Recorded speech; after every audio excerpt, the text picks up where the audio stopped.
How many of you collect things? Anybody here in collectors? I'm a collector also. Can I show you what I collect? In case any of you want to help me in my collection? Okay?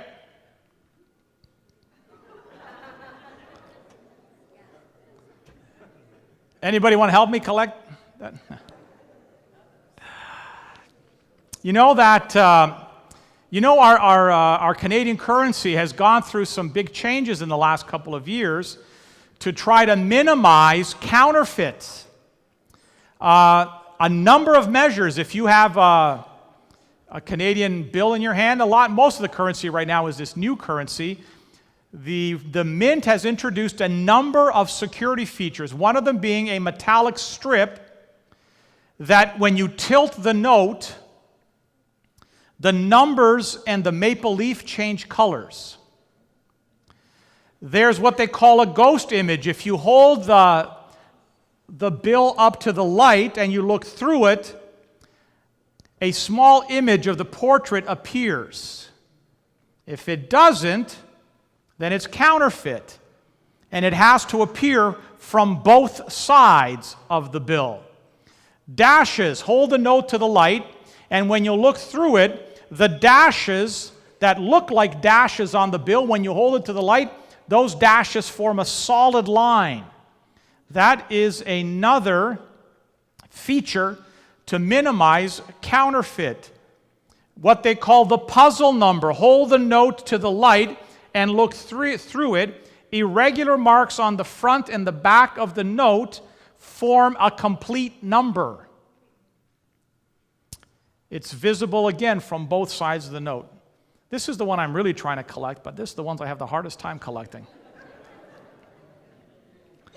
There's also raised ink. If you go on the shoulders of the portrait,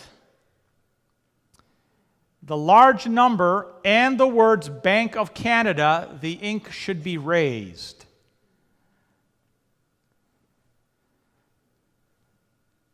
Anybody have one of those they want to help me collect? No? What have all these measures done? Has it been worth it? All of these measures that the Mint has taken to try to minimize counterfeit? Well, let me show you something from the Royal Canadian Mounted Police. In 2003, the latest statistics are 2013, a few years ago. Into the year 2003, you can see there from the chart, there were over 440,000 counterfeit bills in circulation in Canada. And you look at the year 2013, there's less than 49,000. Right? This drastic decrease in the amount of counterfeit bills circulating in our economy are directly attributed to these anti-counterfeit measures that the Canada Mint has put out. In fact, they put out a communique to banks and to store owners and to anyone who would want, said, know your notes. Security features are helpful only if you use them. To fight counterfeiting, the bank offers free training materials to help the public, businesses, and police agencies use the security features in genuine banknotes. If you know your notes, you will be able to detect a counterfeit at a glance and protect yourself from fraud.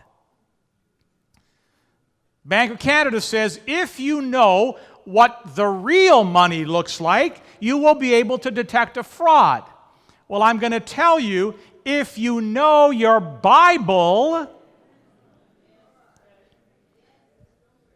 you also will be able to detect a fraud, a counterfeit. Remember I said to you the other day, why has so much counterfeit teaching come into the Christian church? Because for the most part, according to that study, Jim Castellani, we have created in North America a society of Christian Bible illiterates. And so if we don't know the truth, we can fall for the counterfeit. So let me ask you tonight, is it possible, because some of you are thinking, I thought you said you're not a conspiracy theorist. It sounds like a conspiracy, but is it possible that a counterfeit has made its way into the Christian church? Is it possible that a counterfeit day of rest has been introduced into the Christian church to attempt to replace God's holy day, the seventh-day Sabbath. You say, impossible. Could it be that Satan himself coordinated a counterfeit movement using church leaders to introduce it? We read the other night, didn't we, that the devil sets out to do what? Some of you have forgotten. I have to remind you. Oh my, this makes me very sad. And the great dragon was thrown down, that old serpent, that old who is called the devil and Satan, who does what? Deceives the whole world. He was thrown down to the earth, and his angels were thrown down with him.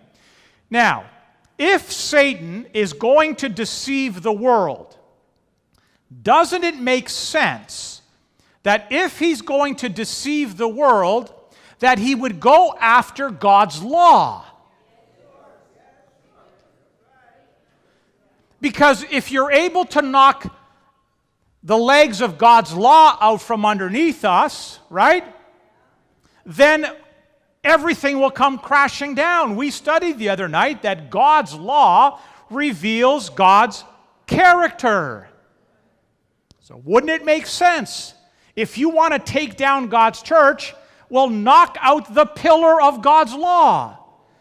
And you say, but wait a second, but we're not saved by the law. You're absolutely right. Let me remind you again. Ephesians chapter 2 and verse 8, it says what? Read it with me, everyone read it with me. For by grace you have been saved through faith, and that not of yourselves, it is the what? Gift of God. Is that true or is that false? It's truth. We are not saved by the law. We are saved by what? Grace. God's grace. And faith in what the Messiah did at the cross. Paul puts it this way: therefore we conclude that a man is justified by what? Faith apart from the what? Deeds of the law. Do we then nullify the law through faith? May it never be. On the contrary, we do what? Establish. So faith does not grant us the liberty to break God's law. It becomes an external demonstration to the world of what God has done on the inside. Now, didn't Jesus nail the law to the cross? We studied this the other night.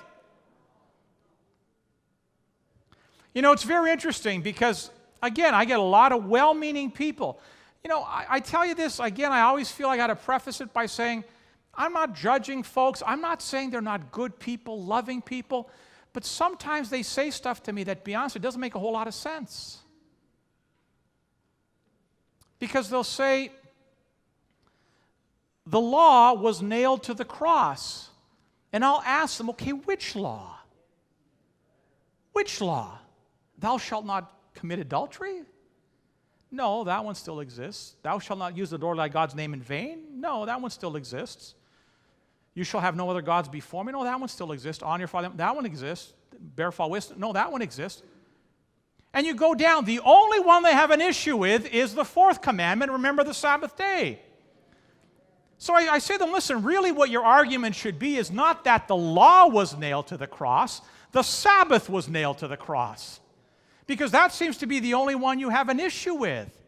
Now, to me, God's law, to me, is an unbreakable unit. It's complete. That's why it says there in James, you break one, you're guilty of breaking them all. You can't pull one out and still have that law of being valid. They all are dependent upon the other, right? It's a complete unit. So it doesn't really make much sense to me. I mean, was the Sabbath crucified? Did we do away with the Sabbath? When God gave us the 10 Commandments, He wrote with His own finger on tablets of stone, "Remember the Sabbath day." But as we sit here tonight, the reality is most of the Christian world has forgotten. Somewhere, somehow, a message began to be communicated amongst Christians that God's holy day had been changed. And so the question I have tonight is, who changed it? I mean, if it in fact was changed, I want to know who changed it, because I can tell you who didn't change it.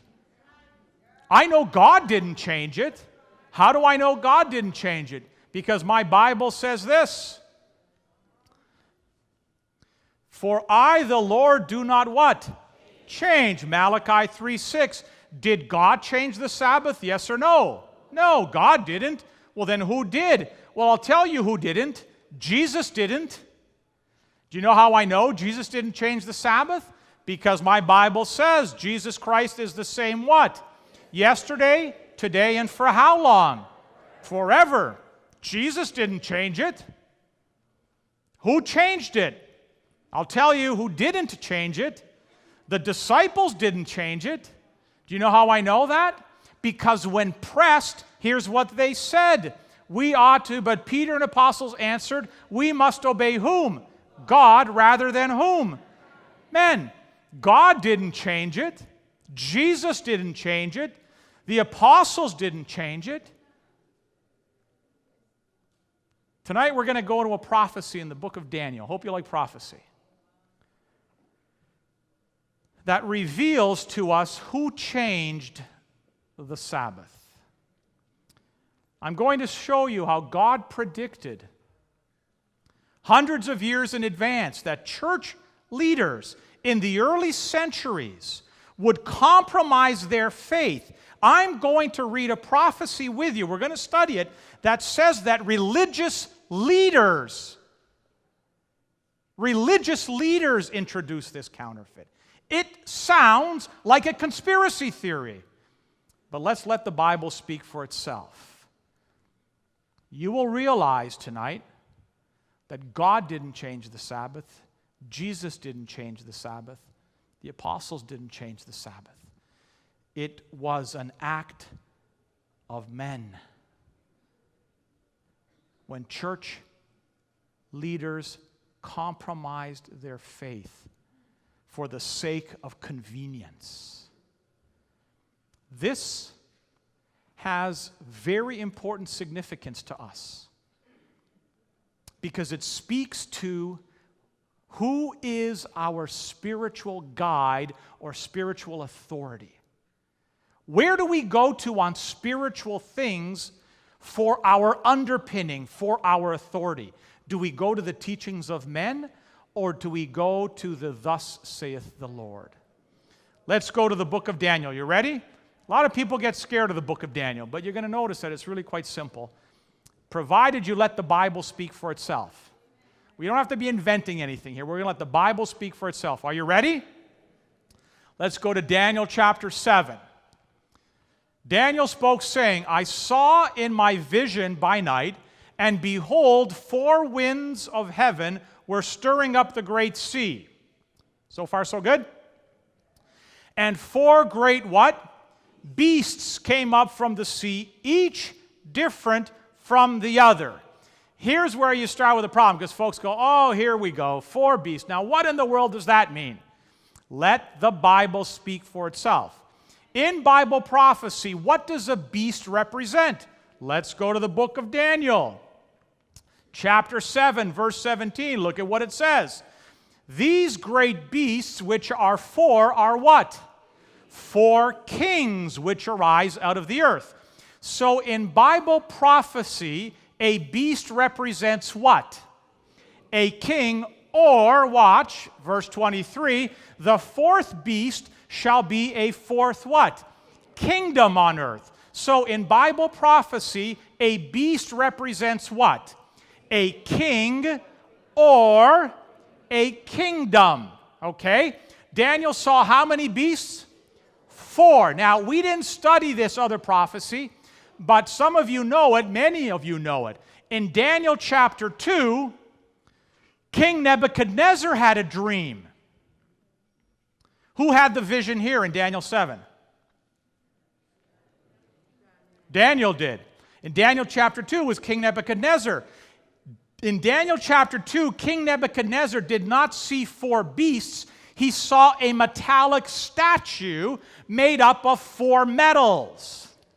There is some parallel here between the 4 metals and the 4 beasts. In Daniel 2, the metallic statue had a head of gold, which represented Babylon, and arms and chest of silver, which represented Greece, Medo-Persia, and it had thighs and belly of bronze, which represented Greece, and it had iron legs, representing the iron monarchy of Rome.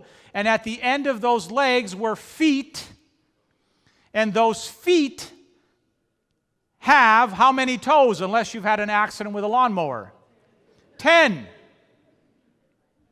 And those 10 toes represented the 10 barbaric tribes that divided the Roman Empire and what we call mainly the nations that formed what we today would call Western Europe, okay? Now, we didn't study that, but you're going to see that in Daniel chapter 7, there are some parallels. God goes over some of the same territory in Daniel 7 as he does in Daniel 2. And you say, well, why would God repeat himself? It's something we call repetition and enlargement. God goes over some of the same territory, but then in Daniel chapter 2, as you come to the end of that prophecy, he goes to a particular point talking about the second coming of Jesus. And in Daniel chapter 7, he repeats some of this same territory, but he goes to a different point, okay? So it's a different key point he's trying to make here in Daniel chapter 7. Are you with me? Okay. So, let's see this first beast. Daniel chapter 7, verse 4. The first beast was like a what? Lion, and had what?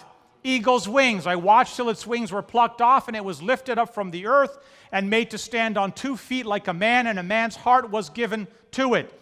In Daniel chapter 2, the first metal was gold. The head of gold represented which empire? Babylon. Who does this eagle-winged lion represent?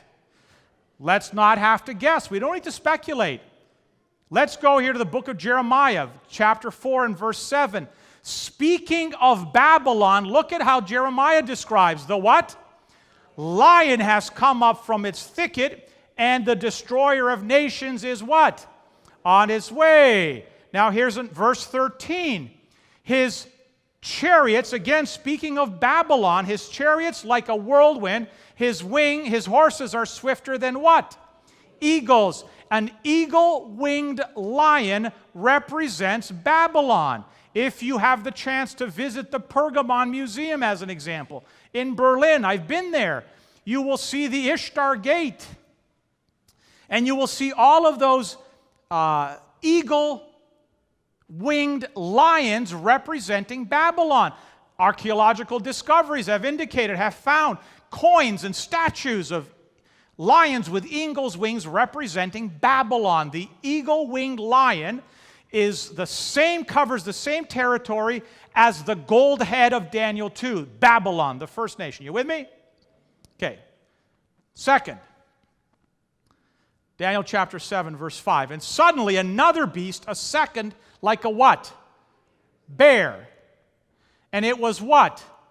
Raised up on one side and had 3 ribs in its mouth between its teeth. And they said thus to it, arise, devour much flesh. First we have an eagle-winged lion, then we have a tilted bear.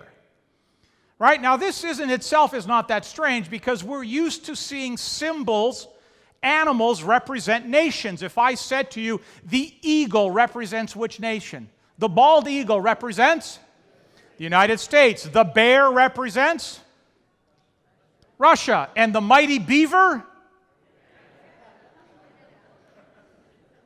Don't underestimate the beaver. I tell you, that's a very hard-working animal. Can be a bit of a nuisance, right? So it's common to have animals representing nations, right? Now this bear, what's wrong with this bear?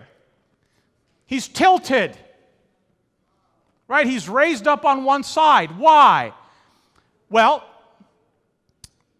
the bear here represents Medo-Persia. Medo-Persia was a joint government. It was a coalition of two nations, the Medes and the Persians. Of the two, the Persians were the stronger of the two. So they raised themselves up over the Medes. You get it? That's why the bear is tilted. Was the lion tilted?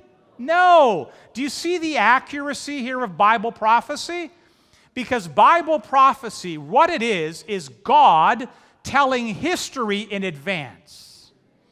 God knew that that second empire would be a coalition, would be a joint empire, and one would be more powerful than the other.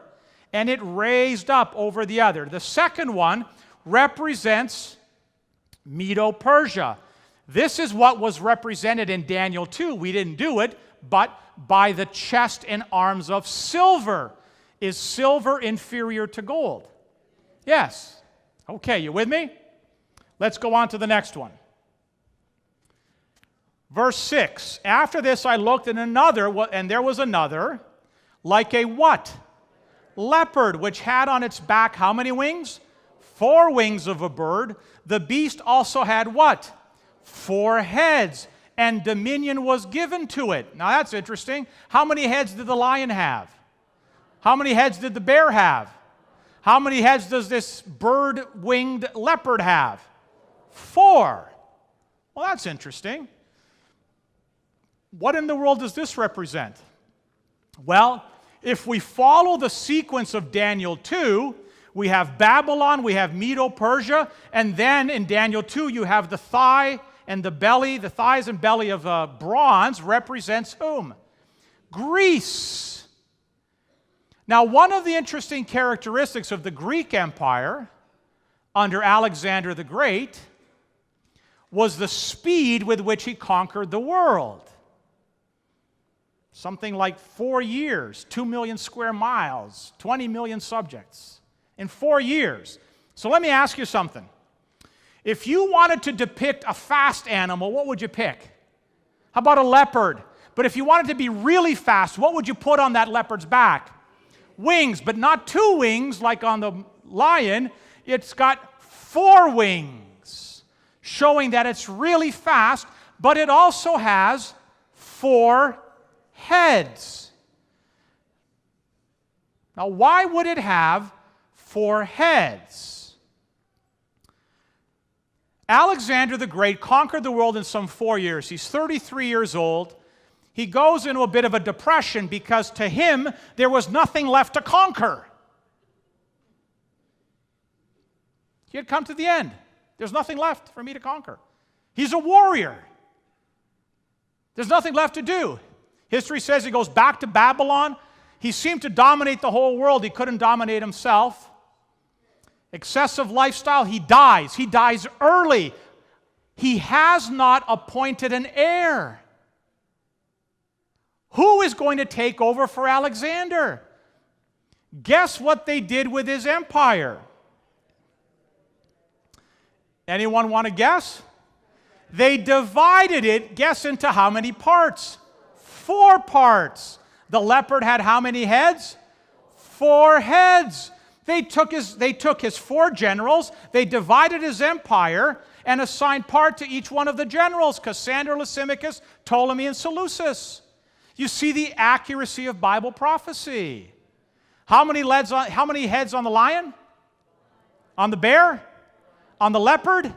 4. Bible prophecy is God telling history in advance. How would God know? How would God know that Alexander would die at an early age and not have appointed an heir? and that his empire would be divided amongst four. Not five, not three, four. How did God know that? It's because he's God. That's how he knows. He doesn't guess. It wasn't a guess. He knows. It's Bible prophecy. Okay? Oh, I feel tired already. We're just getting started. You still following me? Okay, perfect. Daniel 7:7. And after this I saw in the night visions, and behold, a fourth beast, dreadful and terrible, exceedingly strong. It had huge what? Iron teeth. Now, in Daniel chapter 2, after the thighs and belly of bronze, you had the legs, which were what? Made of what? Iron legs. The iron legs represented the Roman Empire. This beast here has not iron legs, has what? Iron teeth. Let's continue. It was devouring, breaking in pieces, trampling the residue with its feet. Now notice this, it says, it was what? Different from all the what? Beasts that were before it. And what does a beast represent? Kings or kingdoms. It was different than all the previous kingdoms that were before it, and it had what? 10 horns. The legs had feet. The feet in Daniel 2 had how many toes? 10. This beast has iron teeth and how many horns? 10. Do you see the parallel? There's a parallel here. Now, Rome dominated the world 168 BC to 476 AD, but the Roman Empire would not be defeated by another world empire. What happened to the Roman Empire? The Roman Empire broke apart. It disintegrated into how many parts? 10, represented in Daniel chapter 2 by the 10 toes, represented in Daniel chapter 7 by the what? 10 horns. Right? Here are the 10 barbaric tribes. We could look at that and see that these peoples then essentially formed the nations of Western Europe, including the Suevi. Do you know who the Suevi are? Muito obrigado. The Portuguese. Okay. That's not really our... Are you with me? So you see a progression of world empires, and we've come to the point now where the Roman Empire has been disintegrated into 10 parts, which is the mid-5th century AD, after 476, 478 AD. You with me? Let's continue. Verse 8 says, I was considering the horns. How many horns? 10. And there was another horn, what? A little one coming up among them, before whom 3 of the first horns were plucked out by its roots. Now, this little horn comes up amongst the 10 horns. Those 10 horns represent what? The division of the Roman Empire. So this horn comes up before or after the Roman Empire is divided? After. Okay? You with me? And if those 10 horns represent those 10 barbaric tribes, and I said they later became the nations of Western Europe, if I were to ask you, where did this little horn come up? Did it come up in Asia? Yes or no? South America? Yes or no? North America? Yes or no? Where would it come up? In Europe, okay? Let's continue. And there, in this little horn, were eyes like the eyes of a what? Man, and a mouth speaking what? Pompous words. Now that pompous words leads me to believe that it's speaking out against whom? God. Now, it also has eyes, but the eyes of a who? Man. The eyes of a man. This is the key part of what we're going to talk about tonight, because it's under this power of this little horn that these compromises came into the church. Now, what's another name for a prophet in Scripture. A seer. Because the prophet sees with the eyes of whom? God. This power, however, sees with the eyes of what? Man. Keep that in your back pocket. Okay. So, it comes up amongst the 10 horns. So it comes up after the Roman Empire has been divided into 10 parts in the mid-5th century. So, let me ask you again. Does this power come up out of Asia? Yes or no? South America? Yes or no? The Middle East? Yes or no? North America? It comes out of the disintegrated, divided Roman Empire. Western Europe. Okay? When would it arise? After Rome has been divided, so the mid-5th century. It has eyes like the eyes of a man. I said to you in the Bible, a prophet is called a seer because he sees with God's eyes. This power sees with the eyes of man. This is a power that is based itself not on the Word of God, but on the teachings of man and tradition, based on human understanding, not God's understanding. Human tradition, not the teaching of God. Now, speaking of this power, have I lost anyone yet? I look around, I see some of you with your heads bowed and your eyes closed. I know you're praying for me. But we got lots of prayer warriors around here praying, and so you can pay attention because the prayer warriors will be praying, okay? Right? Here's what it says, Daniel 7:24. Look at this. It says, "And another will arise after him, and he will be" what? Different from the previous ones. This is very, very important.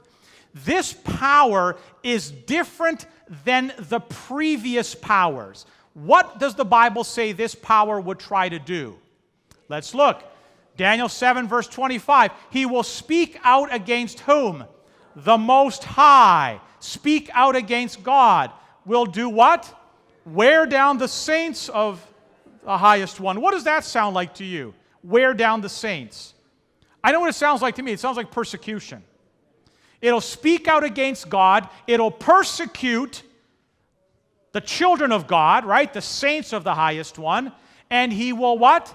Think to change times and laws. Which of the commandments is the only commandment that has to deal with time? The fourth commandment, remember the Sabbath day to keep it holy. This power that comes out of the disintegrated Roman Empire in the mid-5th century, that is based on human traditions, not the thus saith the Lord, will think. Why does it say think? It will attempt. It thinks it can, but God has not given any human agency the authority to tamper with His Word.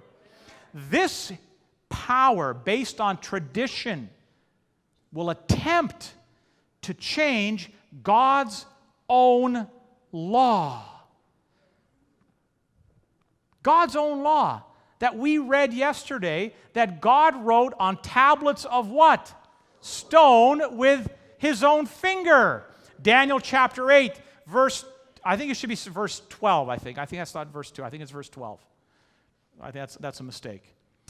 Speaking of this power, look at what it says. It will fling truth to the what? Ground. Perform whose will?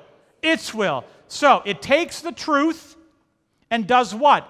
Lifts it up, throws it to the ground, performs its will, not God's will, and while it's taking truth, throwing it to the ground, while it's doing its own will, what does the Bible say happened to it? And it will what? Oh, sorry, I thought I had it there. There's a mistake on that text. You know what? My computer's been acting up since I started here. It's crazy, right? It says it will perform its will and, do you have it there? And prosper. Think about that. It takes God's truth, throws it to the ground, does its own will, and at the same time, it's verse 12. It's getting bigger and bigger and bigger. Now, what we have here is a worldwide religious system based on the traditions of man. You see, the devil, I'll tell you, you got to give the devil marks for creativity.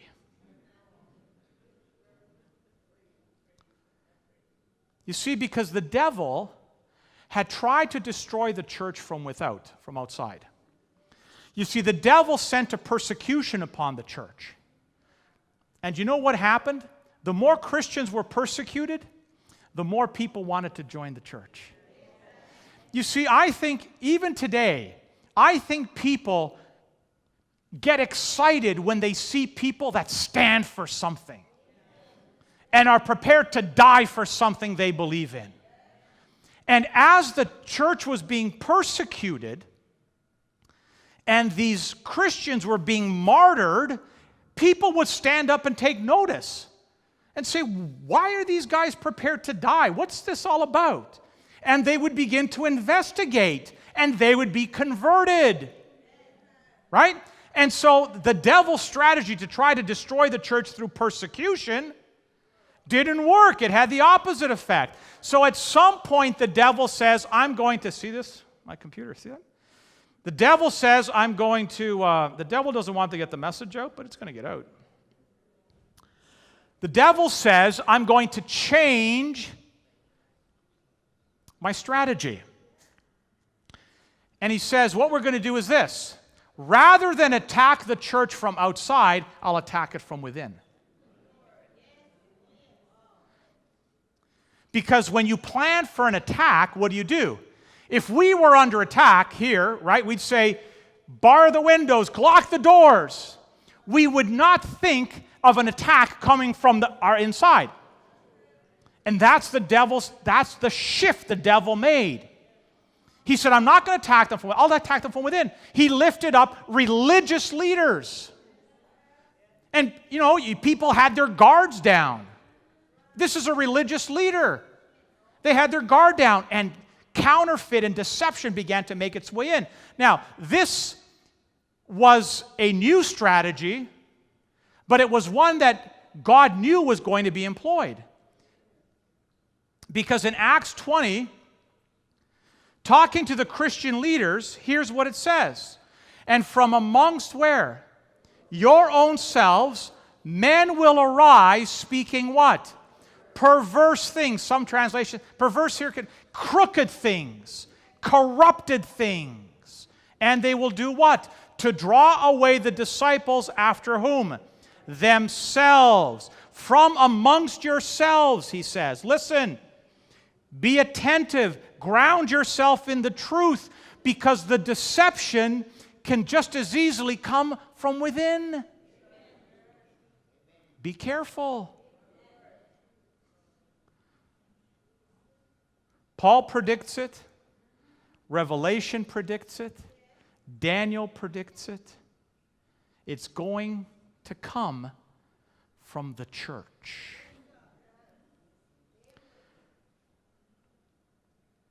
How did this change from Sabbath to Sunday actually take place?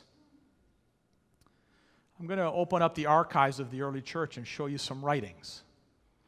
I'm not here to judge anyone.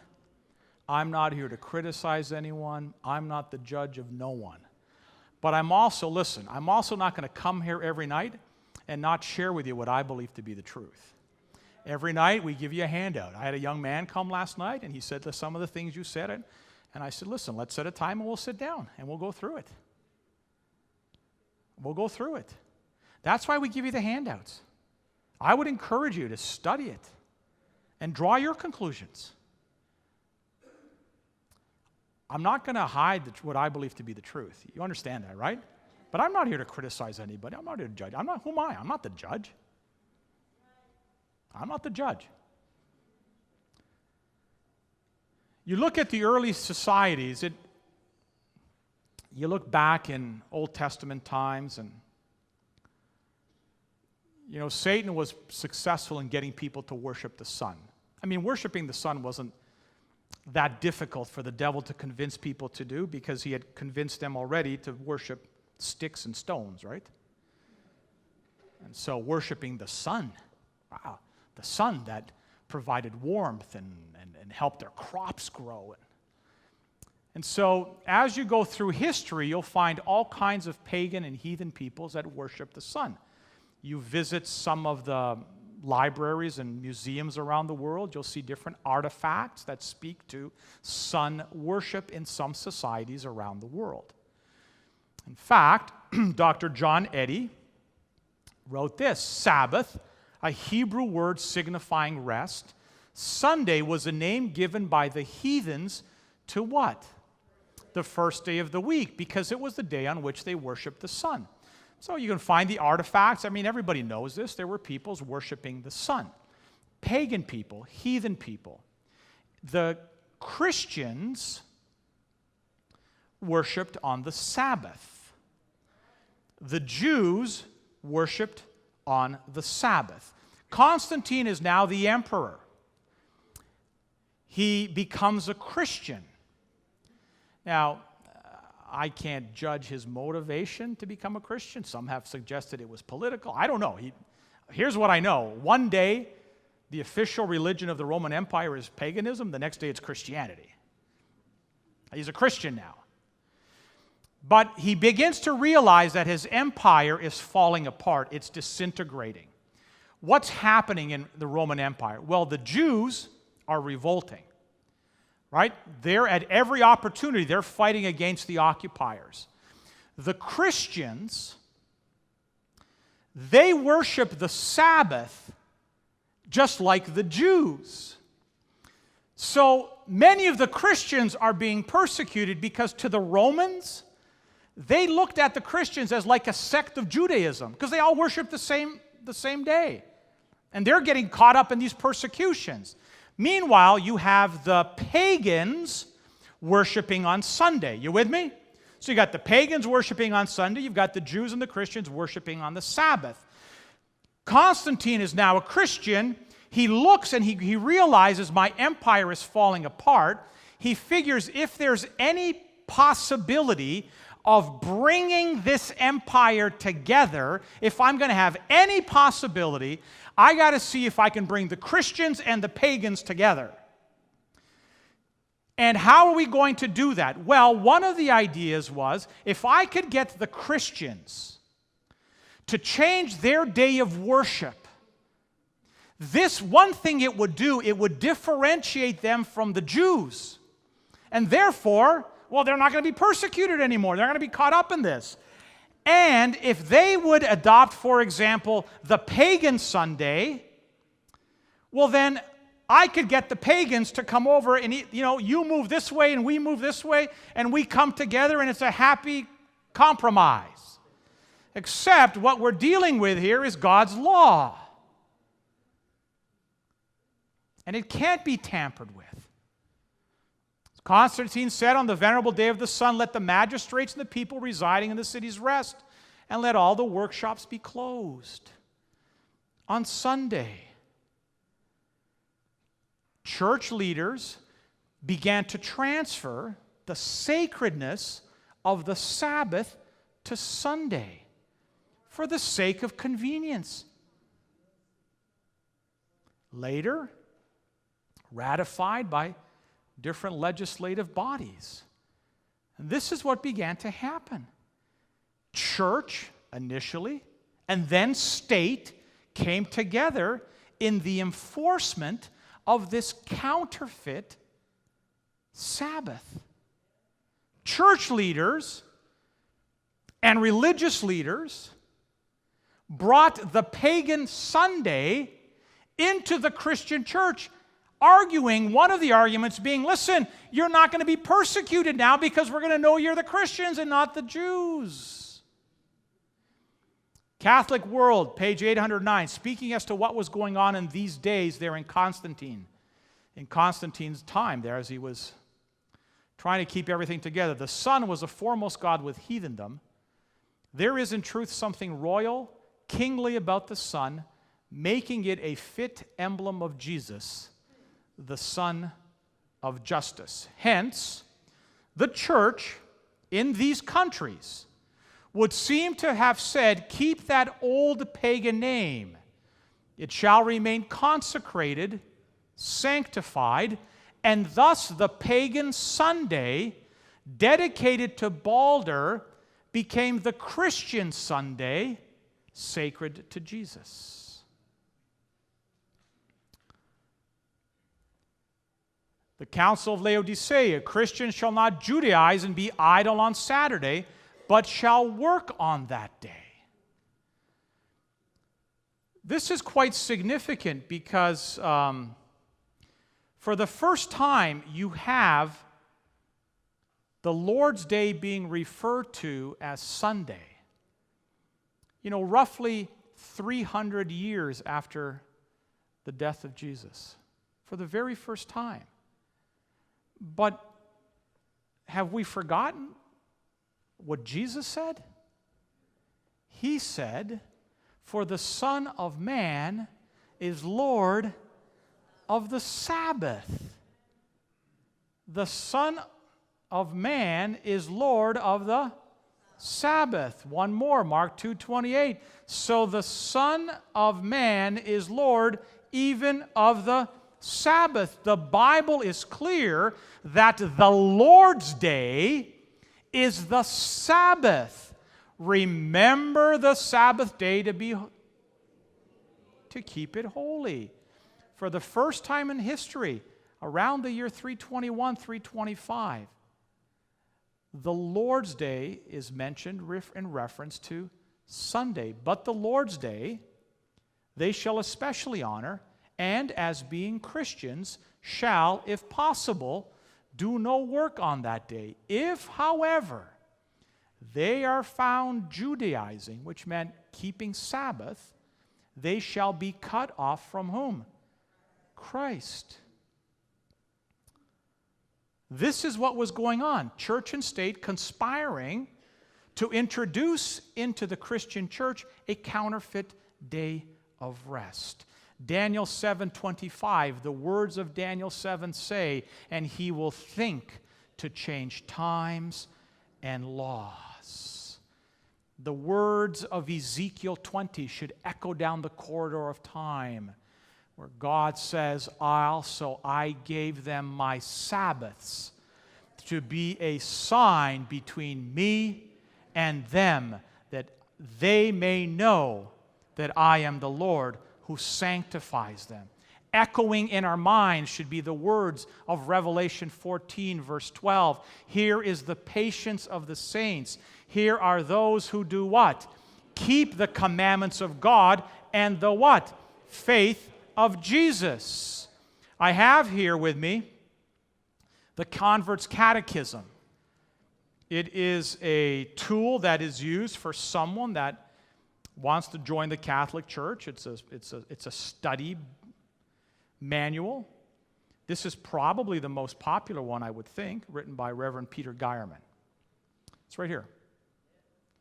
But since you probably can't see the font here, but if you go in here to page 50,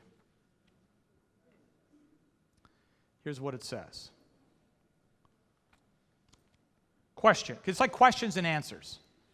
Question. Which is the Sabbath day?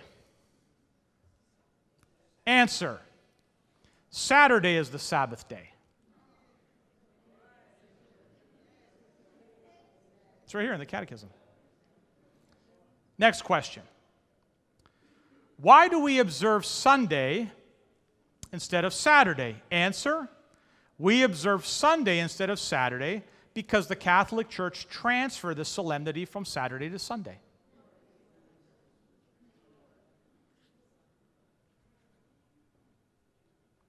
That's in the Catechism. Catholic Encyclopedia. Look it up. I'm sure you can Google this, or you can go down to the library like in the olden days, all right? Catholic Encyclopedia, Volume 4, page 153. The Church, after changing the day of rest from the Jewish Sabbath of the seventh day of the week to the first, made the third commandment. Now, you're going to, without trying to make it too confusing, when you go to the Catechism here, on page 50, here's the question. What is the third commandment? Answer. The third commandment is, remember thou that thou keep holy the Sabbath day. Why is that the third commandment in the Catechism? Because the second commandment, graven images, it's not here. What is the first commandment? The first commandment is, I am the Lord thy God, thou shalt not have strange gods before me. What is the second commandment? The second commandment is, thou shalt not take the name of the Lord thy God in vain. So they skipped one. So you've got a problem now because now you only have 9 commandments. Right? So when you go to the 10th commandment, the 8th commandment, if I can find it here for you. Here's what they did. The 10th commandment, thou shalt not covet thy neighbor's things, thou shalt not covet thy neighbor's wife. In the Catechism, that's 2 commandments. They split it, so you can still have 10. You with me? So what happened is you got the first commandment, but you don't have the second commandment. So the third commandment moves up to the second commandment. You with me? The fourth becomes the third. They all move up one. You with me? That's why it says the third commandment, okay? Hope I didn't confuse that. Let me go back here. So let's read it again. So now you understand why it says the third commandment. The church, after changing the day of rest from the Jewish Sabbath of the seventh day of the week to the first, made the third commandment, which is supposed to be the fourth commandment, refer to Sunday as the day to keep holy as the Lord's day. You with me? You know, this is just stuff that anybody can find. Let me introduce you to a man by the name of Dr. Carl Keating. Dr. Carl Keating is probably, in the United States today, probably the leading Catholic scholar. He's a very good man. He's a very honest man. I have a difference of opinion on him on a couple, but I respect his honesty. He wrote a book called Catholicism and Fundamentalism. And here's what he says in the book. Notice the honesty of this man. Let's give credit where credit is due. He's a very honest man. Here's what he said. He said, fundamentalists meet for worship on Sunday, yet there is no evidence in the Bible that corporate worship was to be made on Sundays. The Jewish Sabbath, or day of rest, you with me, was of course Saturday. It was the Catholic Church that decided that Sunday should be the day of worship for Christians in honor of the resurrection. He's being honest, right? He goes on to say, let me back up. He goes on to say, the fundamentalists that are worshiping on Sunday are acknowledging the authority of the Catholic Church. So if you've already accepted our authority, then why not just come home to the Good Shepherd? Do you see the argument? Faith of Our Fathers, page 561, Cardinal Gibbons, he was probably the most prominent Catholic scholar in the last century. Definitely the most prominent Catholic cardinal that lived in the last century. And a very honest man. Here's what he wrote. He wrote, you may read the Bible from Genesis to Revelation, and you will not find a single line authorizing the sanctification of Sunday. The Scriptures enforce the religious observance of Saturday. Do you see the issue? The issue here is when you're dealing with things of this importance that have eternal implications, Where do we go for our guide, our authority? What is your guide in spiritual matters? Is it God's word, or is it the teachings of men? Jesus said, sanctify them in the what? Truth. Thy word is truth. Where will we go? Who is your master? Is it Jesus, or is it the teachings of men? I can't make that decision for you. You have to make that decision. We all have to make that decision. Who is going to be our guide? The Star in 1949 ran this article. It created quite a fuss when it came out. Reverend Philip Carrington, Anglican Archbishop of Quebec, sent local clergymen into a huddle today by saying outright that there was nothing to support Sunday being kept holy. Carrington told a church meeting in this city of straight-laced Protestantism that tradition, not the Bible, made Sunday the day of worship. You see, that's where we have our differences of opinion, because I don't believe that God has given to any organization, any human agency, any church the authority to tamper with His word. Who is your master on matters of spirituality? Who is our leader? Where will you go? Is it the church, or is it God's will? Is it the teachings of men, or is it the teachings of Scripture? American Catholic Quarterly Review, January 1883, Protestantism, in discarding the authority of the church, has no good reason for its Sunday theory and ought to logically keep Saturday with the Jews. God has always had a people that have remained faithful to Him. And He will always have a people. The question tonight is, where are you in this? I said to you last night that, we're not out here trying to grow a denomination. We're looking for people who want to be part of a movement that is made up of people of every nation, every kindred, every tongue, every denominational background, and they come together under the banner of truth, God's truth, and proclaim God's truth. Because in that proclamation of God's truth, we begin to dispel the deceit and the error. It needs to be purged out by truth. And will you be part of this movement? What is your authority? Is it the Bible? Sola Scriptura, the Bible and the Bible only, as the rule of faith for the Christian.